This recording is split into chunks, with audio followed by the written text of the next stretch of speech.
this whole thing was originally just me in my room, making little posters, copying all the code from the Top Arts website into mine, trying to figure out the most professional sounding way to phrase the fact that I had no idea where this thing was going to be, if it was going to be anywhere at all, when I got an email from someone called Adrian saying, I just saw one of your posters and I love how irreverent this idea is. Let us know if we can offer any help. Do you have a venue? So, reply. Yes, well, the venue is to be announced. Thank you.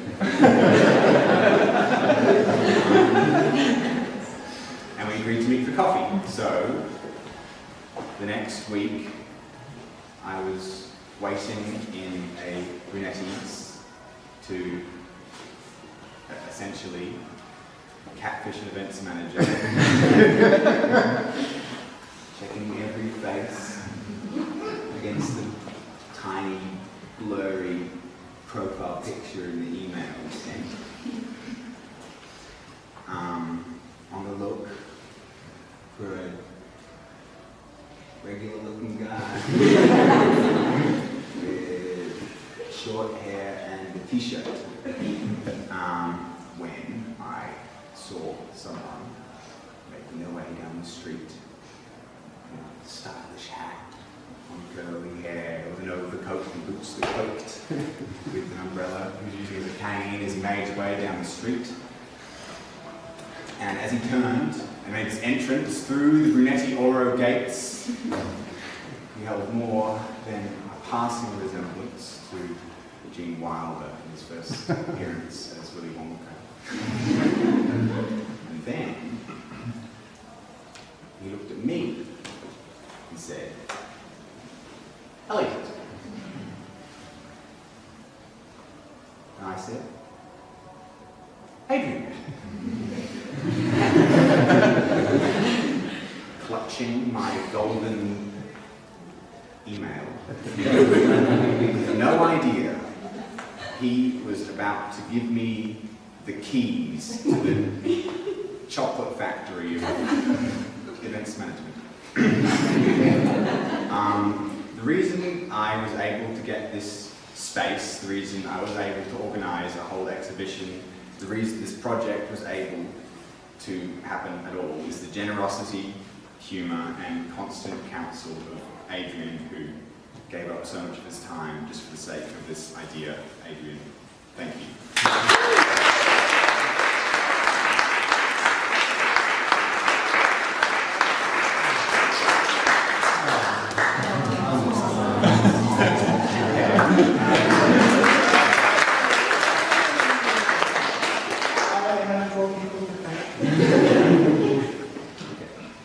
Now, this exhibition also couldn't have happened without my parents. The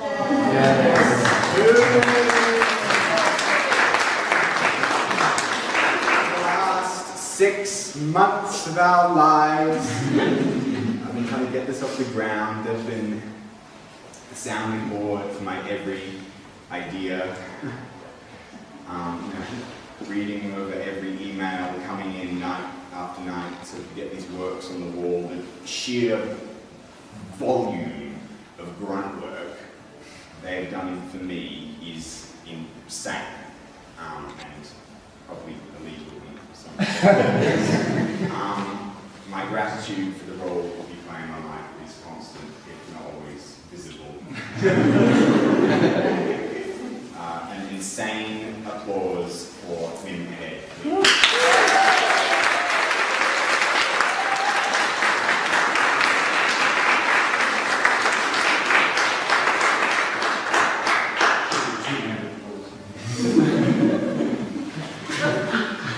That counts as standing ovation, right?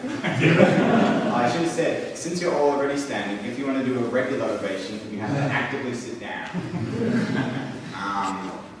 And finally, and vitally, this exhibition couldn't have happened without its exhibitors.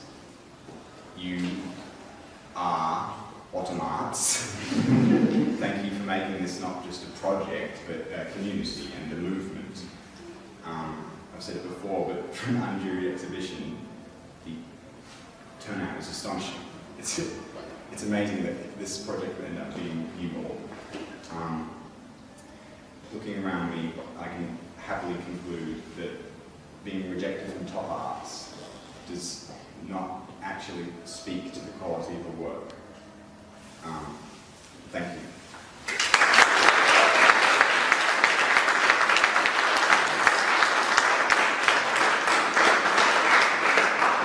So many wonderful pieces in one room. If we're not careful, we'll get out an art heist tonight. Oh, Anna Schwartz's minions. Flying to the ceiling. Stash the works in a crystalline garage. It's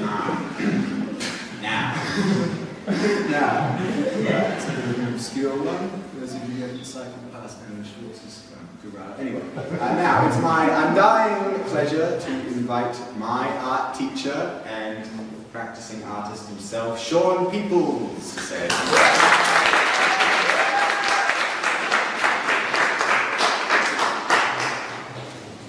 That's going to be very hard to top, Elliot. That delivery was amazing. Do you want me to read it, Royce? I've prepared a little something too.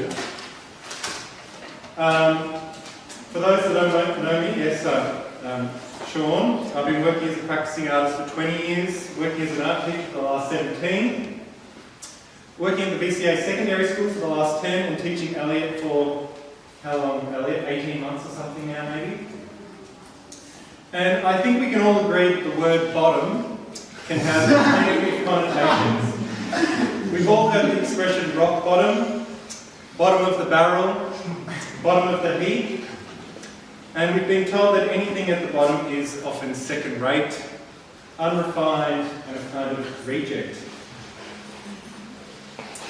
I'm going to say something a little bit more positive soon, so don't worry. I noticed that the promotional material, which you can see here for the exhibition, has a cropped image of Manet's famous painting Luncheon on the Grass. In Paris in the 1860s, the only way to show your work as a budding artist was in the Paris Salon.